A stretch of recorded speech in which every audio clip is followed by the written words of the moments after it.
Hello Year 11, it's Miss Bailey here. Today we are going to be continuing with the work on catalysts, where you will have looked at some of this already with National Oak Academy last lesson. So the first thing that you should do, if you haven't already seen it on the Padlet, if you watch the Elephant's Toothpaste video from about 1 minute in, you'll see the use of catalysts in action. If you pause the video whilst you go and watch that one, and then if you come back so we can discuss and expand a bit more about catalysts. So the reaction that you saw there was the decomposition of hydrogen peroxide.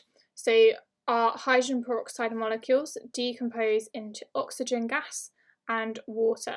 So you will have seen in that video that there was a lot of water vapour that was coming off, and that's because the reaction is very exothermic, and so the water that's being produced was being changed into the gaseous phase. And we could also think about how we could test for the oxygen being produced. So this is looking back to the last topic we did on chemical analysis. So pause the video whilst you have a think about that. So oxygen, this is one of our three sides of our fire triangle, where we also need fuel and heat as well as oxygen. And so what we can do is we take a glowing splint and we can test it for oxygen by sticking it where the holes in the foam are, so that we can test for the gas that's being produced there. And we would see that that glowing splint relights.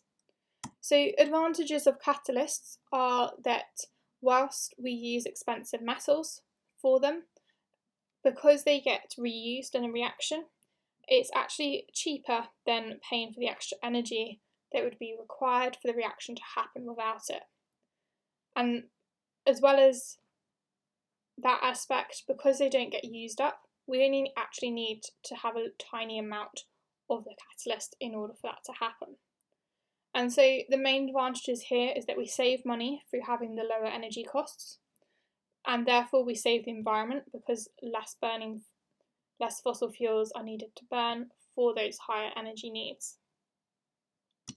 But catalyst can be poisoned. So by that we mean it stops the catalyst from working properly. And so what we see is when there are impurities which combine with the catalyst and stay on the catalyst, they stop it from working properly. So you can see on the right, you can see on the left, the catalyst working effectively. So our reactants go onto the site and our products would then come off. Whereas on the right, we have a catalyst that has been poisoned with impurities such as sulfur and carbon, and they've stayed on that catalyst surface, and that blocks the surface for our reactants to be combining on the catalyst surface, and therefore stops it from working. So you now have 4 questions to be completing. If you can make sure that your answers are in full sentences so that you are summarising everything that we have talked about in this video. So pause the video whilst you have a go at those.